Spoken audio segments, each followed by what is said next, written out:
Hello there, and welcome to the Second Life Book Club. My name is Draxtor, and today on the show, Alex Chaudhuri and Awais Khan, and very soon you will learn why I am in my wetsuit and why am I in a floating inner tube on sand. Now, first things first. This week I read two very different books. I read a book called The Scribe, and I read a book called In the Company of Strangers. The similarities, sex, violence, but one has more crime in it and the other has terrorism in it. There are two very different milieus. One is about the high-powered corporate legal arena in London, and the other book is about ostensibly the high society of Lahore, Pakistan, one of the biggest cities in Pakistan. Both books I enjoyed tremendously, and I have both authors here today, and we'll introduce them in a second. I want to say up front, I've gotten a lot of constructive criticism, and I was informed by viewers and listeners to the program that I often ignore the questions. And so today I will make a super big effort, an extra effort to monitor the YouTube channel. We have people monitoring the Facebook chat and the Twitter chat, and also the in-world chat. So I will try to incorporate your questions and feedback as we go along with the show. Now, I would like to welcome Alex and Awais. Welcome to the Second Life Book Club. Thank you very much for having us. It's lovely to be here. This beautiful set. I'm completely in awe. It's just wonderful. Thank you for doing this. Thank you so much for having me here today, Drax. It's an absolute honor. And thank you so much, everyone, for tuning in. Alex and I are both thrilled. Thank you. Alex is a mermaid, and Awais is in a really great suit and great shoes. I wish I had those. I have to say, Drax, that having had two children, to have abs like that right now is amazing. So, thank you for that. It's never going to happen again. Someone said that I look like my avatar. I was like, I wish I looked like that. But that is true. That is actually true. And you look more like your avatar than I do. Well, I think you've got legs. We don't know if Alex looks like this after dark when she just leaves the children behind. She literally lives a second life, maybe, as a mermaid. My double life, yeah.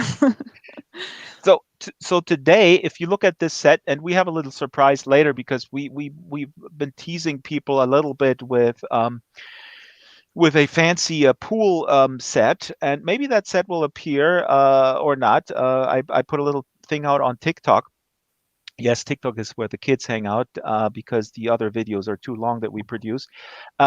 So what you look at here now is the set of a bookstore. I want to start with a little role play, and I would like you, Alex, to pretend you are a customer going into a bookstore, and you go up to Awais, and Awais is the bookseller, and you go in and you say, "Hey, I'm in. I want a nice summer read," and Awais will try to recommend to you. He will not try. He will recommend to you your book, The Scribe.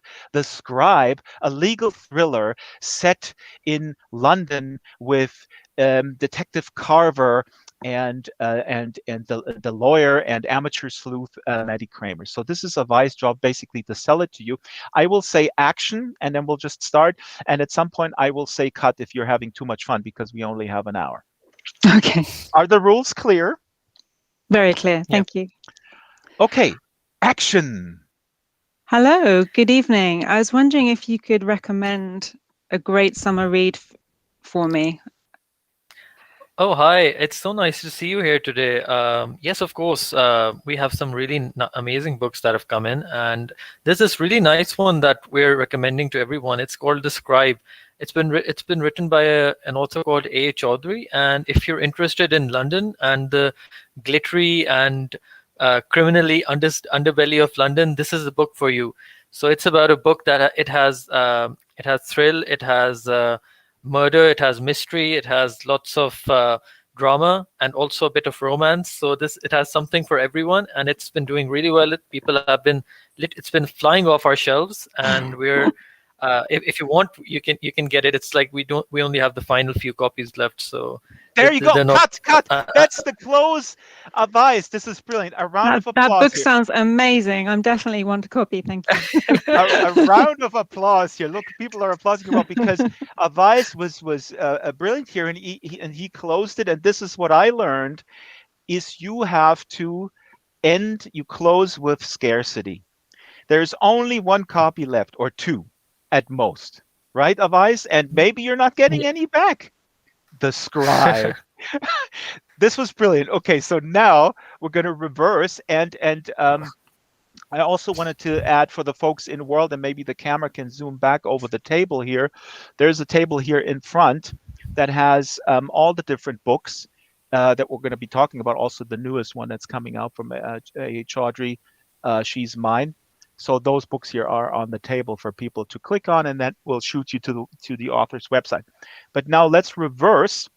And now Avais is walking in to the store, and Alex is the bookseller, and Alex is going to sell the book In the Company of Strangers. And action!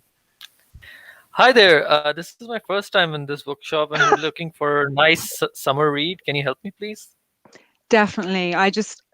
There's one book that just comes off the shelves immediately, and you're going to love it. It's called In the Company of Strangers, and it offers you a fascinating insight into the glittering world of Lahore high society.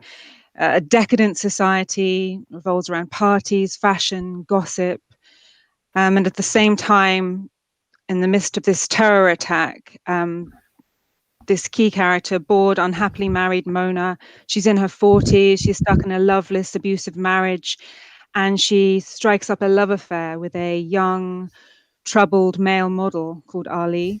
And they embark on this passionate affair, defying the conventions of Pakistani society with quite devastating consequences. It's an amazing book, and it has everything you'd want from a novel: fascinating characters, intrigues, action, suspense, romance, and the real theme that comes across transcends sort of globally, which basically tells you that you can have all the money in the world, but it won't buy you love.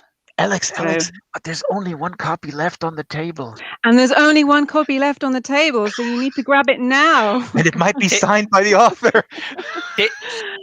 Take my money. It's what a lovely pitch. Take all of my money and get me all the copies you can of this book. It's a deal, definitely. Oh, that's hard work. Unbelievable. And cut. Unbelievable. Very, very good. Unbelievable. So you guys have a second career in case this one doesn't pan out. And now, since we're done with this initial initiation ritual, I would like our set designer to bring up actually our actual set. And look at this. Wow. Look at where we are now. Now, I mean, I don't have to spell it out, do I? You can't do this on Zoom, can you now? Absolutely not. So Avais is a little bit inside the building. So Avais, what I will ask you to do is to right-click on one of the chairs there. Just right-click on the bench and choose sit here, and then you'll be seated. And as you're doing this, we are going to gear up for a read with Alex. So Ruby, please bring up the book stand. Actually, I have it right here. Sorry, let me bring this up. Here it goes. And Avais is sitting there. Wonderful. And here is the book stand with the Scribe. Now, the Scribe introduces the characters that are also in your second book, Detective Jay Carver and the lawyer Maddie Kramer, and they get involved in this murder spree in London where a serial killer is killing former law students. Now, I'll ask you this. I have it on my run sheet for later, but I want to ask you, you are a lapsed lawyer. Why do you want to kill lawyers? Well, obviously, it's all your subconscious has written this book. Well, I was a corporate lawyer, and I definitely came across a few, dubious, quite narcissistic characters. I mean, I met some lovely people when I was a lawyer, but it is a very cutthroat, ruthless environment at times. So, I wasn't a criminal lawyer, but it's quite a demanding, ruthless environment, and I'm sure murder had sort of crossed some people's minds at some stage or other. So, but I'm yeah. really waiting for the comment here in the local thing. Was like, "But you're a corporate lawyer. There are no criminals. They're all criminals." Well, that's Um, true. That's true. Sneaky criminals. so, and in this scene, this killer is. Well, basically, Yeah, you go so ahead. at the start of the Scribe, so Maddie works for sort of a top 10 city firm, and one of her colleagues is found murdered in one of the conference rooms. She's working late one night, and she has the word contract inscribed across her chest. And it turns out that she's also a former classmate of hers at the law school that she attended. So because of Maddie's connection to this girl, because she knows her from before, she finds herself pulled into the investigation when Carver does his initial interviews at the firm. And so the scene that I'm going to read from takes place a few days after. And Maddie's been interviewed that day, and she's quite, disturbed by the whole thing. And she meets up with a couple of friends for a drink. And one of those friends is another ex-classmate from the law school she went to. She's a barrister called Paige Summers, and they have a bit too much to drink. And this scene takes place when Paige has left Maddie and the other friend, and she's walking back to the tube station. I want to add one more thing. I mean, at this point, this is the second murder, and at this point, we need to tell the audience it's unclear that this is at this point in the story, nobody's really suspecting that the killer has sort of this routine, because at this point, it's only one murder has occurred. Yeah, absolutely. I mean, do you want me to say what the pattern is that the wonder. Killer? Yeah, because maybe we should. Yeah. Yeah, because basically, it soon becomes clear that the killer is targeting former and current students of this law school, and the killer is killing according to a pattern which corresponds with the legal syllabus. So, for example, one of the victims has crime inscribed across her chest because she's a criminal barrister. So they all have a connection to the subject that they're choosing to inscribe across their chests. Mm-hmm. So it's quite a carefully thought out pattern. So different areas of law, like different areas law, for example. And that's right. And then the killer also starts to send Carver legal riddles, which offer clues as to where the crime is going to take place and who the next victim is. And that's why Maddie gets further and further pulled into the investigation, because he wants her legal knowledge to help solve these riddles. So that's the basis, really. Okay, let's go, Alex. It's so suspenseful. I can't hardly wait. Okay. When sober, Paige knew the quickest, safest route to Mansion House Underground like the back of her hand. Straight through Paternoster Square towards New Change, turn right and follow the main road around the edge of St. Paul's Churchyard towards the Tube. But she wasn't thinking clearly.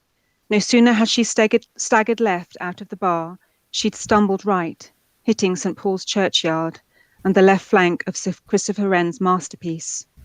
If she hadn't been so plastered, she might have felt a little nervous veering off the main street, tottering left into the empty, dark churchyard, more aware of her solitariness, her vulnerability, the darkness encasing her, especially tonight, Halloween. But the alcohol had warped her usually cautious temperament. She wobbled her way through the ebony spike-topped gates of the northeast churchyard, the cathedral's vast waxen columns to her immediate right seeming larger and more daunting through her glazed eyes. She carried on walking across a wide paved area, leading onto a narrower pathway, edged on either side by sodden grass and lofty trees, naked and bereft of colour, their sprawling gnarled branches resembling thin, withered fingers. She swerved her way around the imposing column, mounted with a gilded statue of St. Paul, and right onto a paved area decorated with a plaque marking the location of St. Paul's Cross, lined on either side with several drenched wooden benches. It was a spot which in the height of summer would be buzzing with activity. But not tonight. Tonight there was no one about, despite it being an iconic spot, and relatively early by Friday night London standards. Paige wasn't surprised. It was sheeting down with rain, rebounding off the ground with unforgiving brutality. Why would anyone be out walking in such horrendous weather? But there was someone there, footsteps approaching from behind, just about audible under the hammering rain, gaining time on her sluggish, more erratic pace, her gait slowed not only by her intoxication, but by the 4-inch stiletto she'd been wearing all day in court. Her senses suddenly more alert, sobered up by the knowledge that she had unexpected company, Paige tried to quicken her pace. At the same time, she reached inside her bag for a mobile phone, an exercise made more difficult by the fact that she was still holding her umbrella with her other hand. The wind had picked up. Any minute her brolly was going to turn inside out. It was no use. She stopped for a second to close it, but just as she did, a gloved hand grabbed her neck from behind.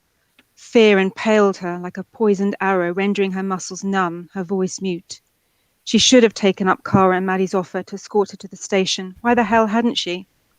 She couldn't speak, both from terror and because her attacker's hand was wrapped so tightly around her neck. Whoever it was strong, and Paige was no match. Her eyes frantically darted all around for a friendlier human presence, but she was very much alone. The trees and the shadows were no friend to her. They were the allies of her attacker. Rain lashed down on her, blinding her vision, saturating her hair, her face, her skin, through her wringing wet clothes. Was that leather she could smell? Her legs like blancmange, her head spinning with booze and fear, she realized she'd come to the end of the line. And then her mouth was suddenly being covered with something, a cloth or rag, distinctive, sweet-smelling. Before she knew it, she'd fallen unconscious. A blessing in disguise, although Paige would never know that, because she wouldn't have wanted to be conscious for the next stage. She was one of the lucky ones. And That's that it. is Alex Chaudhuri reading from the Scribe.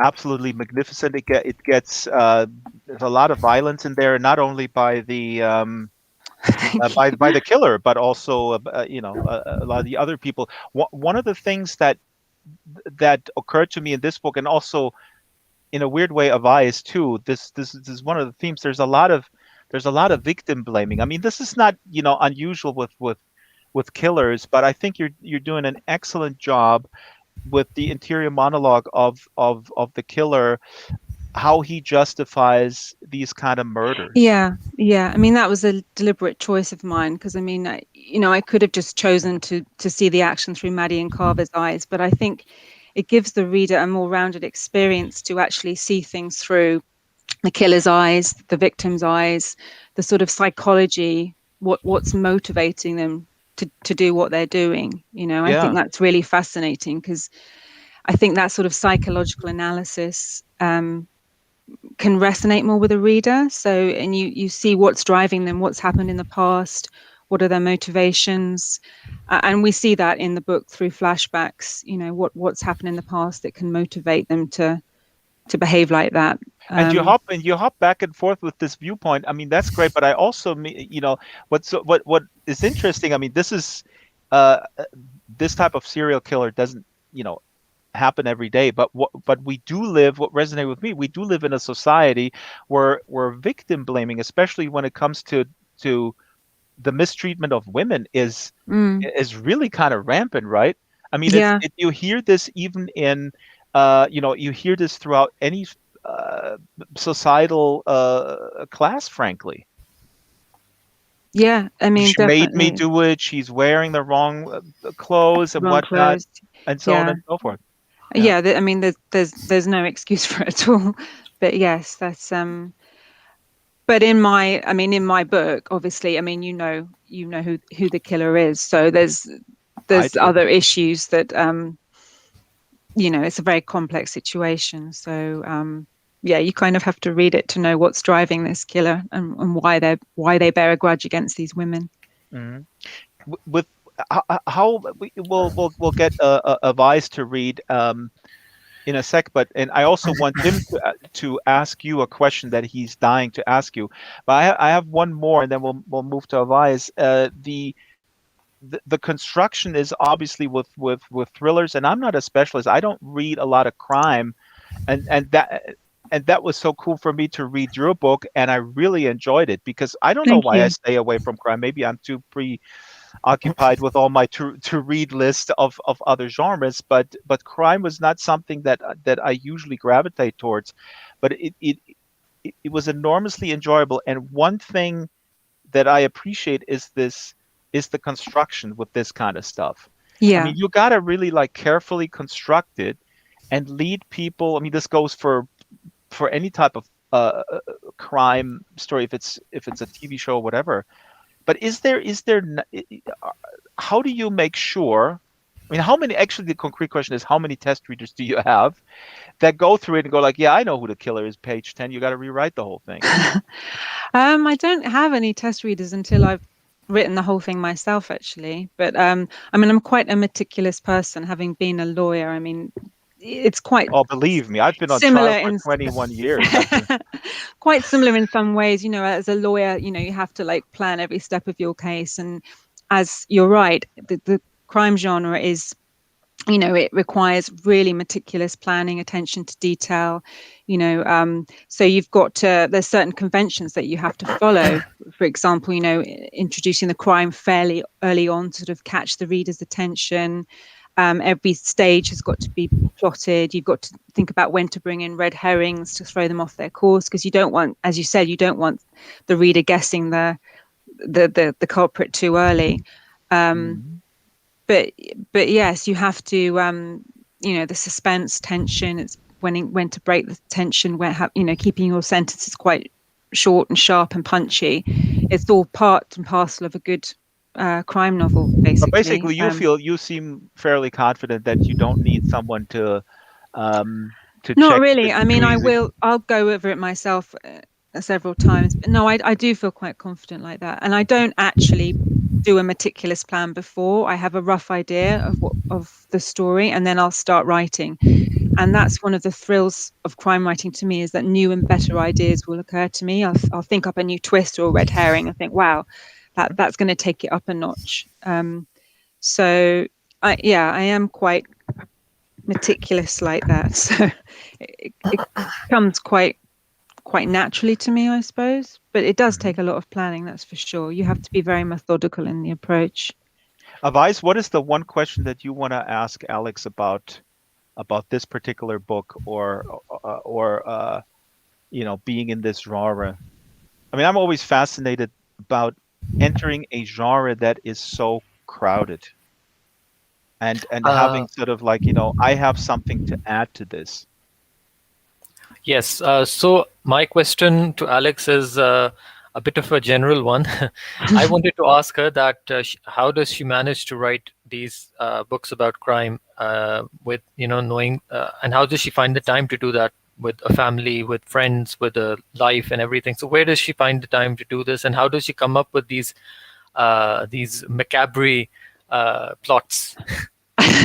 That's a two-part. That's good. Yeah. I don't know. I mean, I've always been a big fan of crime fiction and crime dramas on television. So I do watch a lot of those. You know, I read the newspapers. So, you know, just things will occur to me. I mean, the Scribe was actually inspired by my time at the College of Law, where I did my legal studies, because there I had to study the 7 legal subjects that are the basis of the plot. So that's where I got my idea from. So I studied 7 legal subjects, and that's what gave me the idea.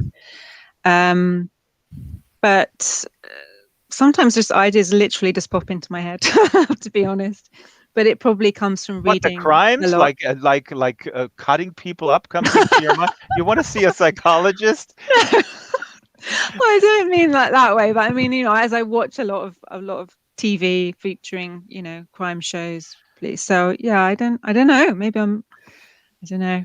Actually, Shaila, our co-producer, is asking a question. What's the difference between online and on-site research? Yeah, no, that's a really good question. And So that's actually wanted to ask Avais later. I'll ask you the same one, but Alex, go ahead. yeah, so as you can imagine, for a police procedural, I mean, less so for a psychological thriller, but for something like The Scribe, I have to do quite a lot of research before and as I'm writing the book.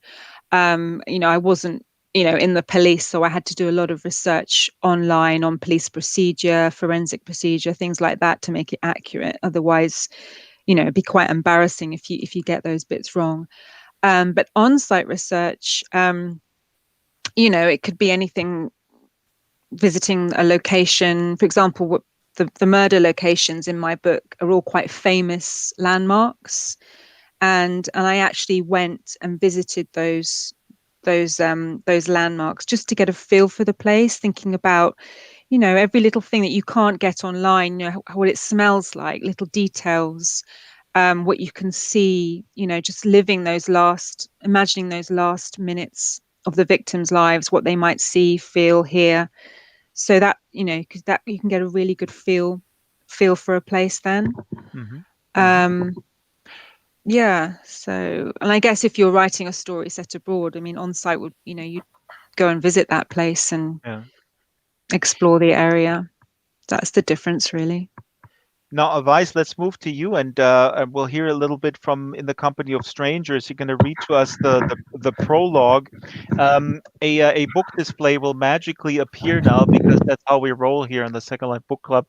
Can I ask the magician to bring up the book display, and may I ask you, Awais, to stand up, and the book display will then magically also go where you are. You just have to hit the stand button.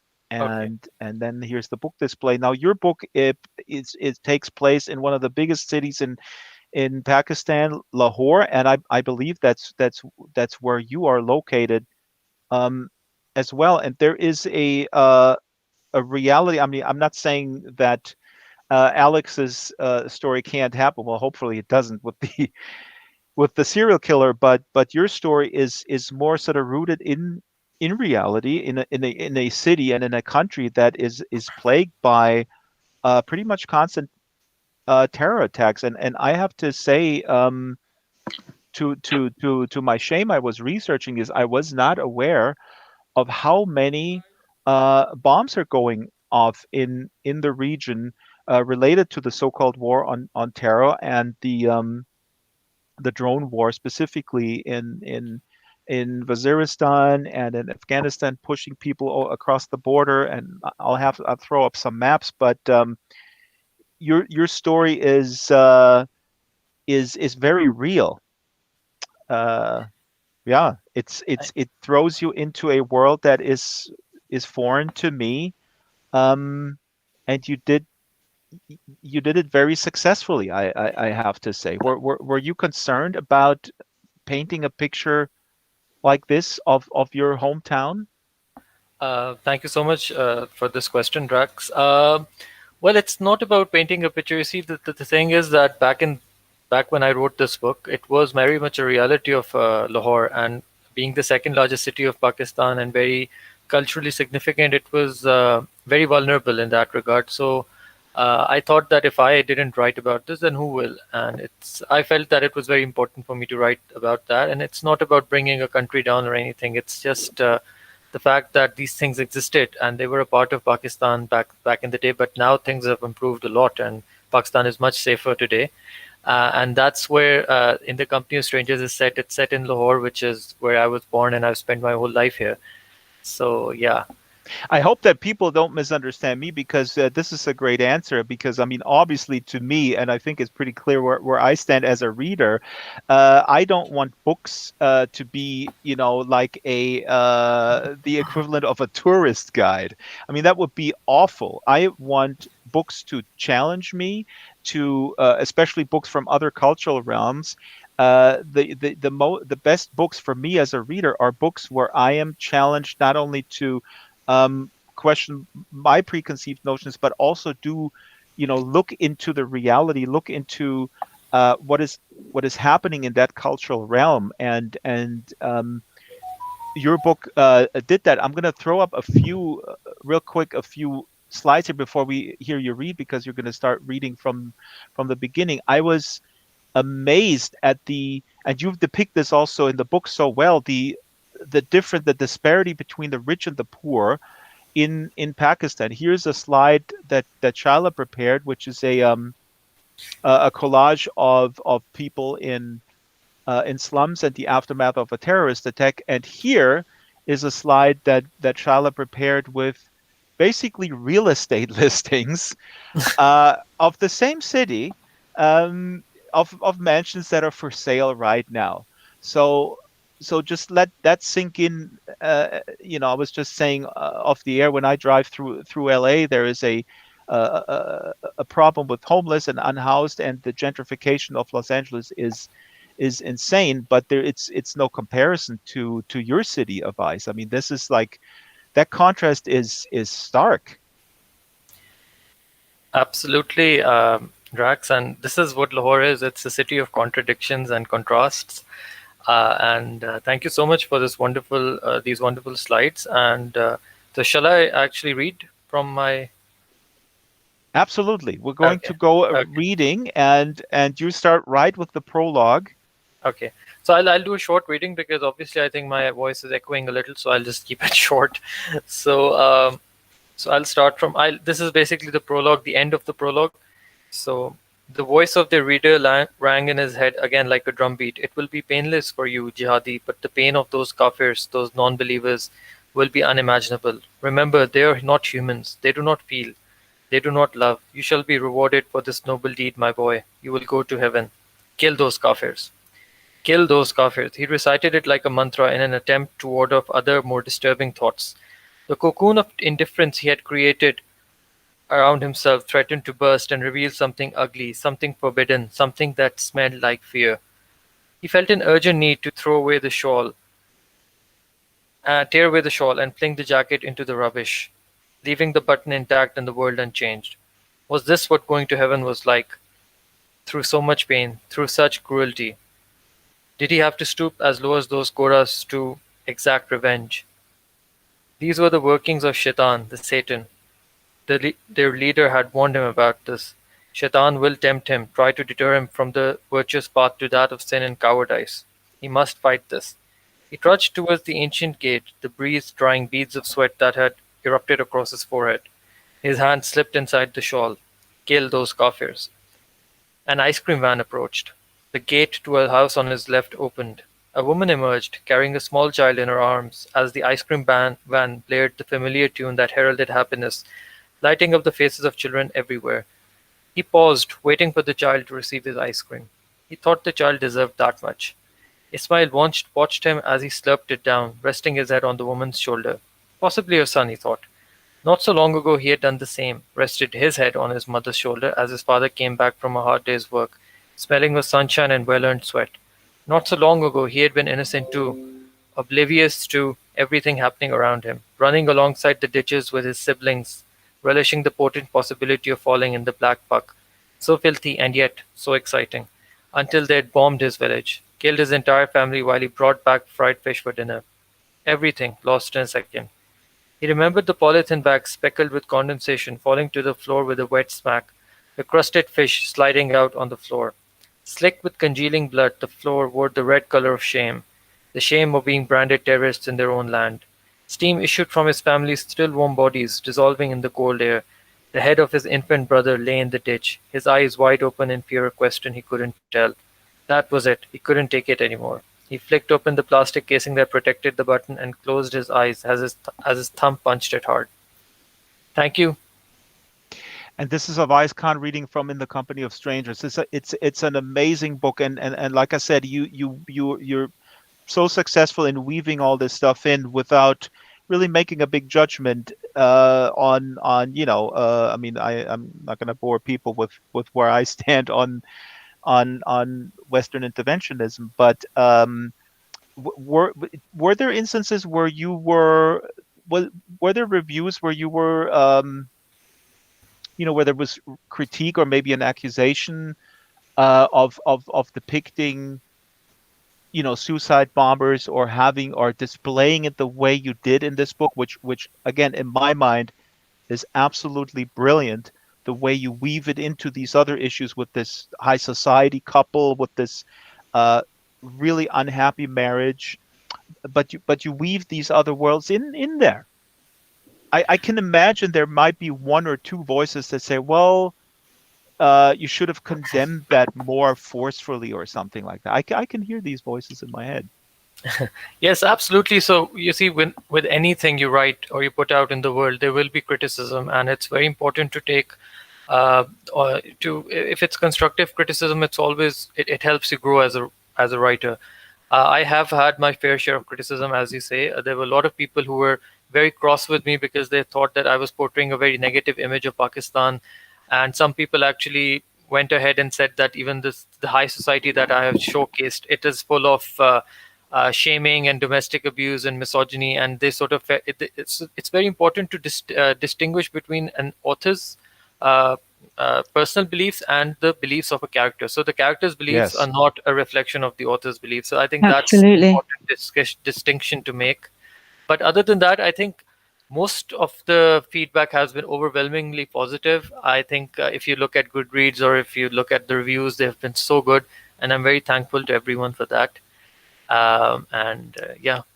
Well, I mean, I think even the critique, the way you present these critique, I mean, I would say this should make you actually feel good about this, because I think that those critiques reflect the kind of, I don't know, denial that people are in terms of how their social stratosphere is being presented. I mean, what you present here is this couple. It's a big industrialist. They live very rich lives. The woman in her I imagine they're both in their early 40s, and the man is having affairs. But the woman, he basically says, if you have an affair, I will kill you. Actually, I will kill your lover first, and then I'll have you watch me killing him, and then I'll kill you. So those, I mean, there's no doubt in my mind that this misogyny exists in the world, and I don't think it's exclusive to Pakistan, quite honestly. I think this is a thing Absolutely. that Westerners like to believe. In the American context, I know that a lot of Americans like to believe that people in South America are somehow way more misogynistic than they are. I believe that they're all in Do you know denial. what? I mean, if I just chip in here, I mean, Please I've, go ahead. I've come across it myself, in the city, in the city environment, the sort of Yeah. the sexism, the kind of gender divide that still exists, women, taken advantage of, it goes on everywhere. And it's definitely an issue that everyone should be alive to now. I mean, I think it's getting better, but it's definitely still out there. Um, and I was Yeah. myself. I mean, I was subject to sort of, verging on bullying behavior when I worked in the city. So it's Mm. something I do have personal experience of, and I think Awais puts it across very well in his book. Um, Thank you. Thank you so much, Alex. And yes, Pakistan is a very patriarchal society. Toxic patriarchy is very much alive in Pakistan, alive and well. So I've tried to show that. And yes, if some people have had an issue with that, then it's kind of like putting your heads in the sand. If you feel, if you think it doesn't exist, that doesn't mean it doesn't. You see. It Mm. actually does. So just believing that it doesn't exist won't make it go away. So I've just tried to. It's you see, there are lots of different ways to write a book. So in some ways you present a problem and you present a solution, but in some ways you try to provoke outrage, and that's what Hmm. I tried to do with In the Yeah. Company of Strangers. That I tried to provoke outrage on the fact that these things still exist in Pakistan. Yeah, So yeah. yeah. And you're holding this mirror in front of people. That's fantastic. We have questions here that I want to address later. The publishing industry. I have them all on my run sheet. These are important questions. So, folks, I'm not going to skip over them, but I want to have Avais read one more excerpt, and that's exactly it's actually after a fight between Bilal and Mona. These rich folks, and Bilal is, I mean, their relationship is also quite complex. And I also have to applaud you, Avais, the way you end this book. I mean, this is quite brilliant. It's a wonderful ending. And this is always when me as a reader, you go like, how is he going to end this? And then boom, there it is. And it's just beautiful. So let's read this excerpt here where we see a little bit um, of the issue here, because Bilal has, to put it mildly, overreacted against his wife, and he tries to kind of taper this over with surprise, a little gift. Go ahead. Yeah, so this one, yeah, this actually takes place after he's been very physically violent with her, and it's basically it's set in the next day. Marriage, joy, motherhood. What had happened? How had things come to this? Each day unfolding to reveal the same perpetual sorrow, a lifetime of misery that clung to her soul, dragging her deeper into the abyss. Her feelings seemed to have been swept under the expensive rug of prosperity. When you have money, who cares about happiness? That is what people said. That is what she used to believe when she was poor. But not anymore. She was scrolling down her Instagram feed in admiration of flawless women when the door to the guest room opened. Mona darling. Mona froze, the phone falling on the floor with a loud crack, splitting open to reveal its battery. Oops, didn't mean for that to happen, Bilal said. He was smirking. Don't overreact, she told herself as she caught Bilal's reflection in the mirror approaching her. She noticed his right hand was heavily bandaged. She ignored it. For a moment they watched each other, sizing each other up. Mona's gaze fierce, Bilal's placid, almost amused. It had been a week. His temper had cooled, but Mona's was still angry. Angry enough to hurt him. After what seemed like a minute, Mona vacated the stool to squat on the floor, picking up the debris off her phone and shoving it in her handbag. Her ears burned with anger and apprehension, her heart fluttering inside her chest like a frightened bird. Deliberately, she slowed her movements to stop her hands from shaking, and convinced that she had retrieved all the contents of her mobile phone from the floor, she straightened and made her way towards the door. She walked straight past Bilal without once meeting his eye, and had just begun experiencing a steely triumph when Bilal grabbed her hand, spinning her back toward him. There was no escaping this conversation. What? She asked him. I'm sorry. There, I've said it. Don't make me say it again. Excuse me? I just asked you not to make me say it again. Bilal's eyes crinkled with amusement, as if this was all a big joke, a charade created to entertain him. That, more than anything, angered Mona. The presumption that she was so easy. I don't have time for your jokes, she replied, her voice terse. Let me go. She pulled her arm back, but it wouldn't budge. Bilal's grip was strong. Look at me. No, stop struggling. Just look at me. The amusement left his eyes. All of a sudden, he seemed dead serious. Mona found herself unable to return his stare, so she lowered her eyes. She tried to prise his fingers off her wrist with her other hand, but soon gave up. His grip was like iron. Let me go. You're hurting me. Haven't you hurt me enough already? Bilal's head tilted to one side. Why are you being like this? Didn't you just hear what I said? Here. He dug his free hand into his pocket and pulled out a small box. This is for you. I know I shouldn't have raised my hand against you, but you just force me. You can be so implacable at times. I mean, why dress so provocatively? It's not like we're doing anything wrong by inviting people over for Ayman's rishta. Then why sabotage the entire thing deliberately? Don't you want your daughter to get married? Now that bastard Wazir is telling the whole world that I'm married to a slut. Mona listened to the tirade, her eyes downcast, her hand going numb from the restrained blood flow. Do you even hear yourself? Is this your idea of contrition? Then I'm sorry to inform you that that you suck. Just go to hell, Bilal. Do I look like I care what that loser Wazir says about me? Her breath caught. You are my husband. You're supposed to protect me, not beat me. Oh, Mona, you know how it is. When I see you dressed up like that with all that cleavage and the improper fitting, I almost had a heart attack. The fact that my wife could dare to wear this attire in public was more than I could bear. What were you thinking? I mean, what the hell were you? You raised your hand against me. Mona's voice was low, almost a whisper. What was that? I said you raised your hand against me. Mona raised her eyes to meet his. He blanched at her expression. You kicked me, the mother of your children. You kicked me until I collapsed, and if that wasn't enough, you then abandoned me like a dog. That is not okay. That is not okay. She was shouting now. You left me for the dead. So this is I shouldn't go further ahead because then it'd be too much.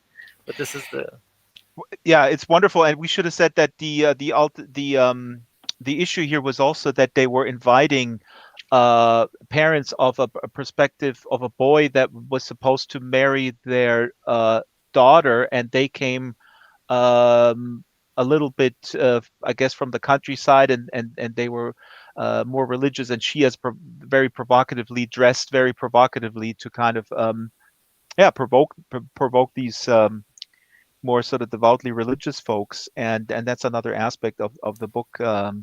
Those types of confrontations between maybe more secular city folks or maybe more progressive folks and maybe more devout religious. I mean, it's awesome. Uh, Alex, quick question. What question would you like to ask Avais that you never asked him? Um, Make it more interesting. And then we move to the well, we next launched our reading book because oh together, you see, yeah, two go ahead. years ago. So Yeah. Ah, we yeah. yeah, we had a joint book event at Voiles in London. So that was a really magical moment that we shared because it was our debut. So that was great. What would I ask?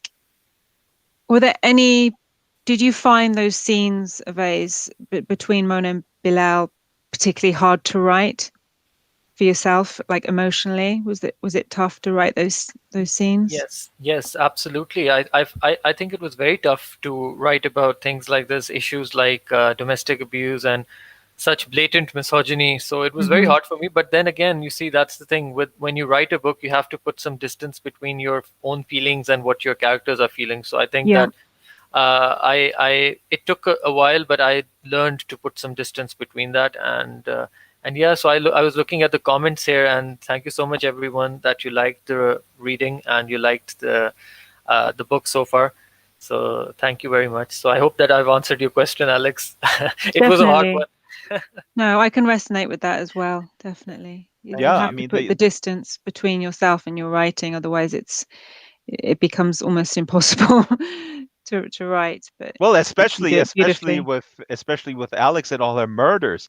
And as people know here, regular book club listeners and viewers, is that our co-producer Strawberry Linden, actually, as she confessed recently on social media, only reads romance novels. And I want to assure people that there is plenty of romance in Avai's book for sure.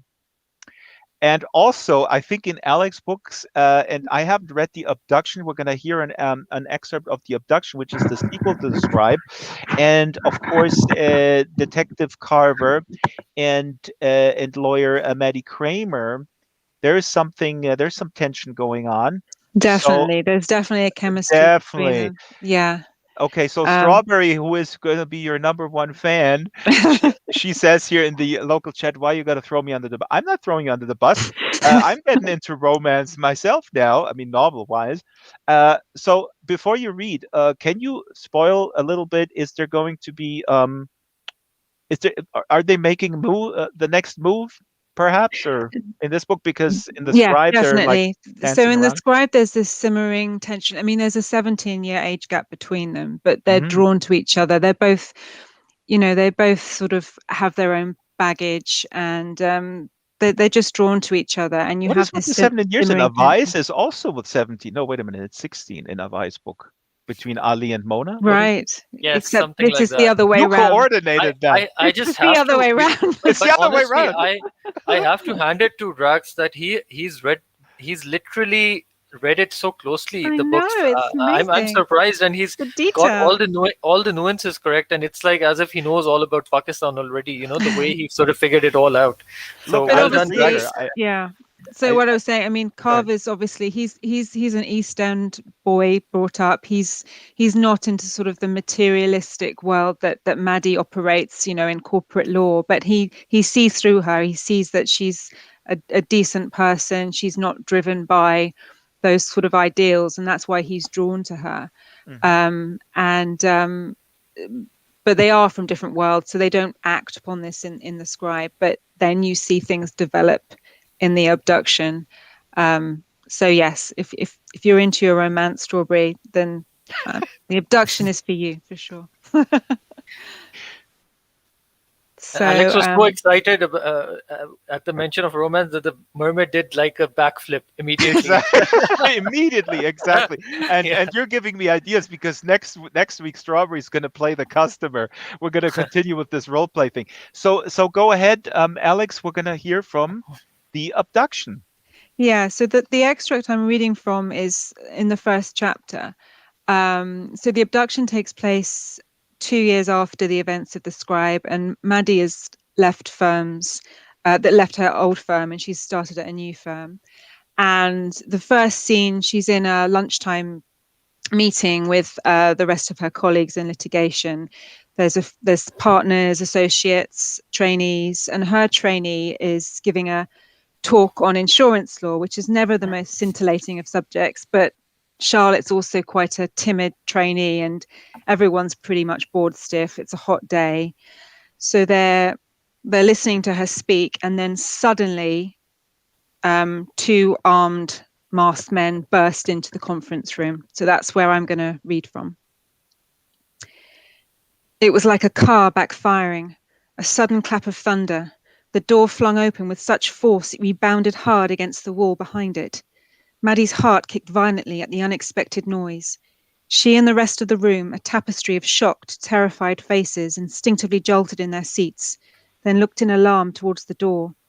17 previously lifeless faces suddenly very much awake, their attention caught in the blink of an eye. iPhones nowhere in sight. There were two men, dressed in black turtlenecks, black combat trousers, black balaclavas, black rucksacks slung across their backs. "Get down on the floor, all of you," shouted the taller, slimmer one of the two. They both carried SWAT guns in their leather-gloved hands. "Now," the same man repeated, when several bodies in the room failed to do as instructed. He slammed the door shut. Maddie wondered how they'd got past security, then shuddered as the disturbing range of possibilities raced through her mind. Everyone did as they were told, including the partners, all of whom looked like they might wet their pants any second, or worse. Suddenly they were just like everyone else, vulnerable, scared, fallible. Turner looked the most frightened, mute for once, his eyes filled with fear, suddenly all too aware of his own mortality. Then the shorter, stockier man spoke. He had a deeper, gruffer voice. "Except for you. Get up." He was staring at Charlotte, whose previously nervous bearing had switched to one of abject terror. "Me?" Her voice was unsteady, barely audible. Struggling to get up, she glanced nervously at Maddie, her supervisor, as if for reassurance, direction. "It's okay, Charlotte," Maddie said with a faint smile, trying to keep her own voice steady. She looked up at the thick-set man. "What do you want with her?" Her heart hammered in her chest as she asked the question, conscious of the gun in his hand. "None of your frigging business. Now get your pretty little head down like the rest of them, and you come here." He made direct eye contact with Charlotte once more. Maddie wavered, caught Richard's eye. He was crouching down on his skinny pins like a dog on its hind legs. "Do as he says, Maddie. This isn't the time to be a hero." "He's right," snarled the shorter man. "Now get your head down and you come here." This time Maddie did as she was told as the man roughly beckoned for Charlotte to join him at the door. As she lowered her head, she slyly watched her trainee gingerly walk over to the man. To her credit, she didn't wail or cry, but she looked terrified. Maddie caught the gaze of a couple of associates hunkered down on her side of the table. She could practically hear the beating of their hearts, feel the fear, terror generating off them. Janine Grant, a one-year qualified associate, had tears in her eyes and looked like she was about to vomit. "It's okay, keep calm," Maddie mouthed. She inhaled slowly and deeply, gesturing for Janine to do the same. Janine, a petite, pretty brunette, nodded gratefully and followed Maddie's lead, gulping in air like a pregnant woman in labor. "Under the table, all of you." Everyone clambered under the table, huddled together on all fours like caged animals in some humiliating circus act. All except Richard, who bravely stood up and asked, "What is it you want? Maybe we can come to some agreement." Maddie was stunned, particularly as he'd just told her not to be a hero. She hadn't penned him as the courageous type, and looking at the other three partners quivering like frightened rabbits, neither had they. "This isn't a frigging negotiation for one of your money-making deals." The taller man's tone was harsh, uncompromising. He grabbed Charlotte's wrist, then pulled her aggressively towards him before putting his gun to her left temple. Everyone under the table winced as Charlotte shrieked with fear. "You're coming with us." Thank you. And that's from the Abduction by Alex Chaudhuri. All the books are here on the table. Actually, oh wait, the table disappeared, and the books are now lying on the pool side. Oh my God, this is magic. There's also a book, She's Mine, that just came out now, and we're racing towards the top of the hour. My producers told me I can go over a few minutes, and then we'll do the post game. Avais, if you like, you can sit back down, but you can also stand. I just want you to relax and feel Okay. at home here at the Mermaid poolside. Now, Alex, we talked about this pre-show. I'm going to throw up a slide here from your first book under the name Alexandra Sage. That's called Love and Limoncello. Limoncello. Limoncello. It's actually a drink. I can't actually. Oh, I I can don't see it even know now. what it Yeah, is. it's an Italian liqueur. So in southern Italy, Sorrento, they make this liqueur called limoncello. You drink it after a big meal to People here digest say your I love food. lemon. So and that area, Sorrento, is filled with like lemon and orange groves, and so they make the limoncello from the peel. So I it's quite never a had big that. business down there. Yeah, The reason why I I bring can it up see is people you love it. yeah, I hear Looking people at the say, "Oh my comments, God, that's it is really potent. It's potent, but wonderful." it's quite addictive. Uh, Now you write here, okay, it's really not that bad. I mean, I'm reading from the first page here. I'm getting paid 100 grand a year to do this. There must be worse things in life, but right now I'm hard pressed to think of anything. I'm staring at 50 boxes of files, caked in the most disgusting film of dust imaginable, that have just been delivered to my office by lawyers on the other side of a major court case I'm currently working on. To make matters worse, each box contains four large lever arch files. That's 200 sodding files in total. Now, like I said, I've been married to a lawyer, and when I told her that you went from law to writing, and I'm paraphrasing, she said, "Yeah, law is boring as F word." Um, and here you write this. I mean, was this something that you I mean, you left pretty early. You were in corporate law, and then you became a writer. Yeah, Why? so I trained so in the UK you have to do 2 years a training contract at a firm before you qualify. So I did that at a major law firm in the city, and then I worked at two other firms. So I was in law for about 7 years in total. But yeah, I mean, I think, for me at university, it was a choice between sort of law or journalism, and being, the penniless student, I kind of got sucked in by the sort of the money. You do make a lot of money even as a when you start out in law. So and I thought it would be very challenging. The money and the limoncello afterwards Yeah. when you win a case. But it wasn't creative enough for me in the end. I mean, that extract that you just read is very typical of the kind of work that, particularly when you're starting out as a trainee or an associate, that you have to do. I mean, I remember as a trainee doing 85-hour weeks in 5 days. I remember spending 24 hours in a data room Jesus. And you're just sitting there with, I mean, and people have to really imagine, I mean, you're sitting there with files, with paper. You're looking at words Yeah, on I was paper. literally, I mean, once I was, That is when say if you're in corporate and there's a big M&A deal going on, so that's when one company is buying another. So the company that's selling has to disclose all their files. So it's always the trainee's job to put all those files together. mhm. And I remember once starting in this data room at 9 a.m.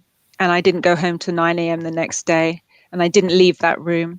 And that's the kind of hours that are demanded of you in corporate law often. And I don't think people appreciate that. I think I went into it thinking, oh, it's going to be, LA law, Ally McBeal, but it really isn't. So- Oh my God. I mean, I used to, as a musician, we spent 24 hours in the studio, but we came out with some really good music. So but that's since we're, exciting. That's creative. That's not yeah, looking at a bunch of boring files. So- yeah, but you're very creatively stacking them up, I guess, you know. Uh, okay, so I got to run through this other stuff because I want to ask Avais here about the Writing Institute, and there was a lot of questions about the publishing industry um, in Pakistan, and maybe we can wrap it all together. Avais, what is the Writing Institute? How would you explain or kind of summarize or give us an overview of writing and publishing in in Pakistan vis-a-vis uh, the big Western markets? Go ahead. Thank you so much, Drax. I really enjoyed this conversation. The thing that Alex was telling about the long hours. So, okay, so about publishing. Well, publishing in Pakistan is non-existent. We have very few.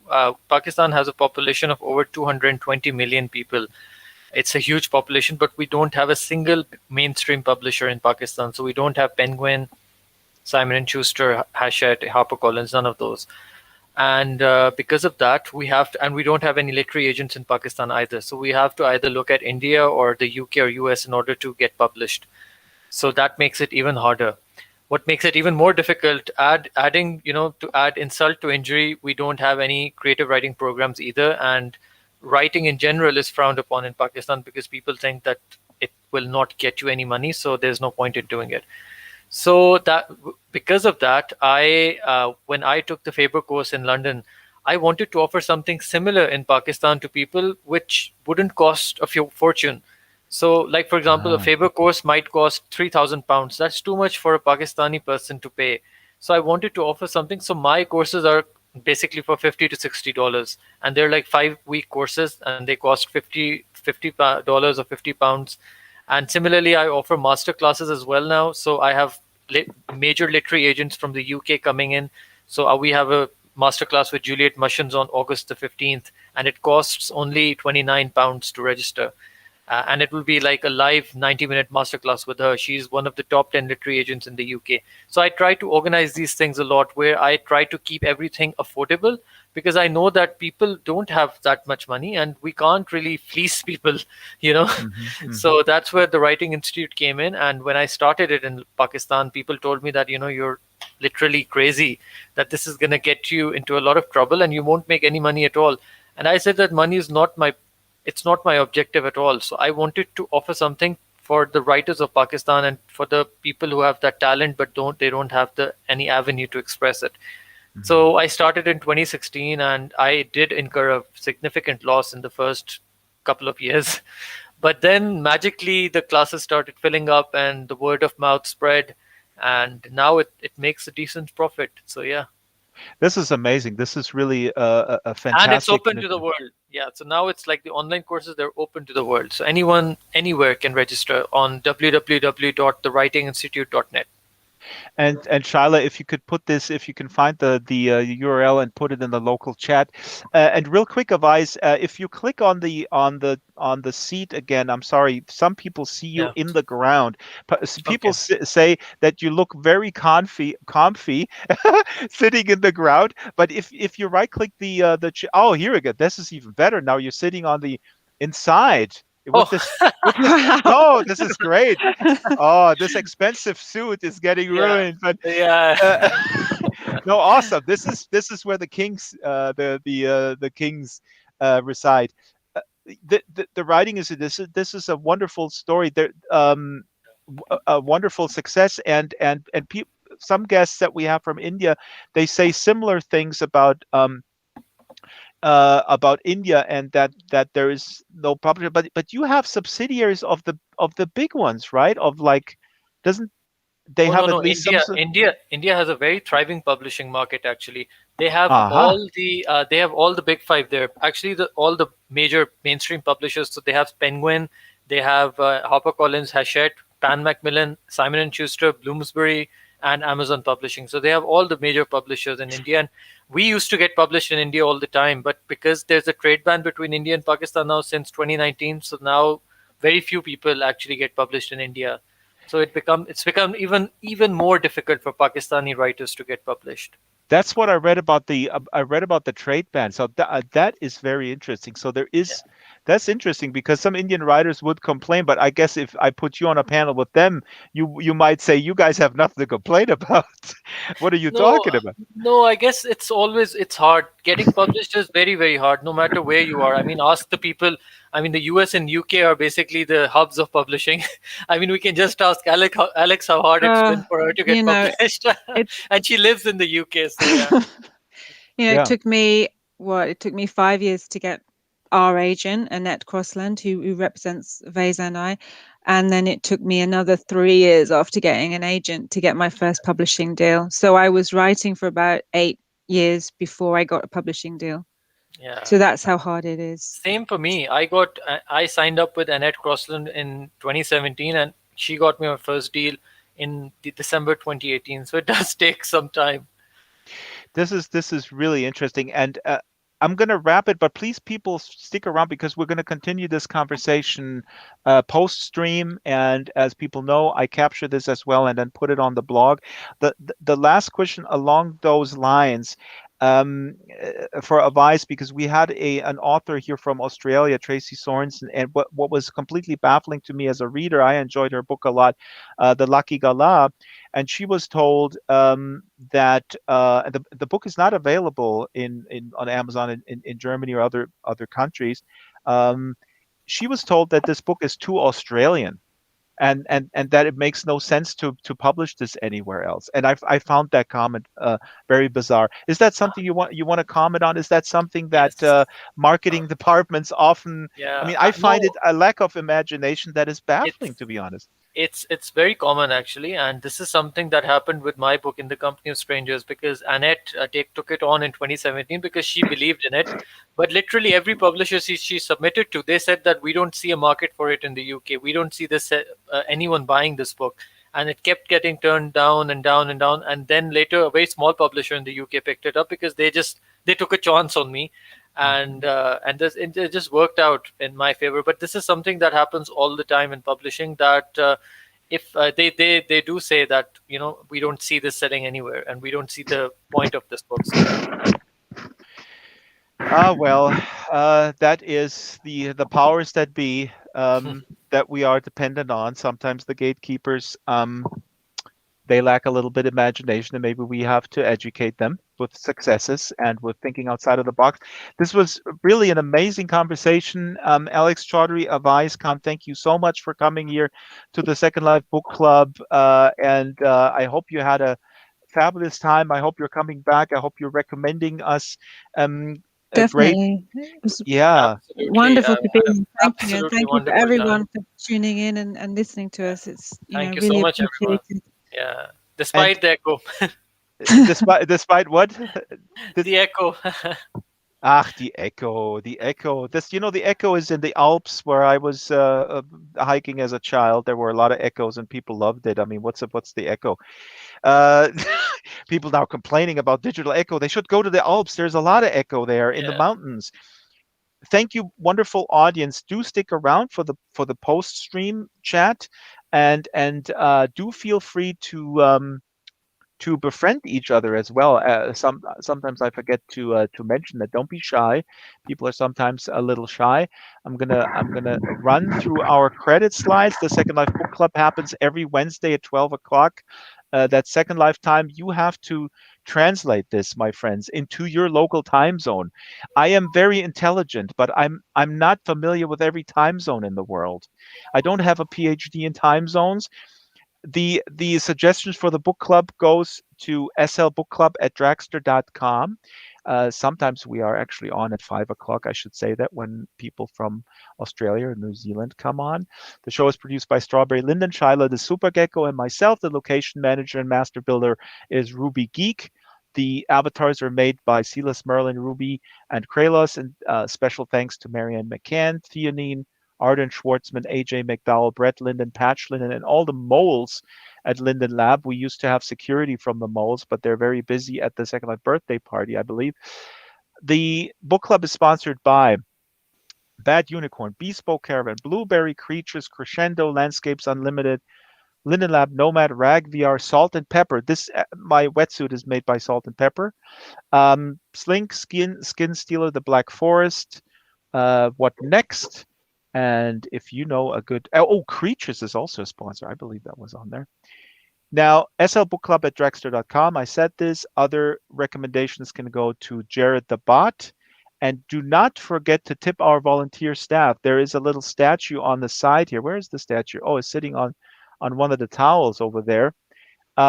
If you have loose Linden shekels rolling around in your pixel pants, throw them into the tip jar, and our volunteer staff will surely appreciate it. Now, next Wednesday is another show.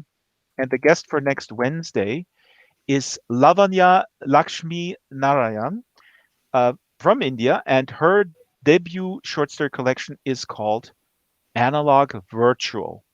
So this is all about, apparently, as the title suggests, I haven't read it yet. I'm going to start tomorrow. It's possibly about virtual stuff. So maybe the virtual world is perfect for Lavanya. And I hope to see you all next Wednesday at 12 o'clock right here on the Second Life Book Club. Thank you.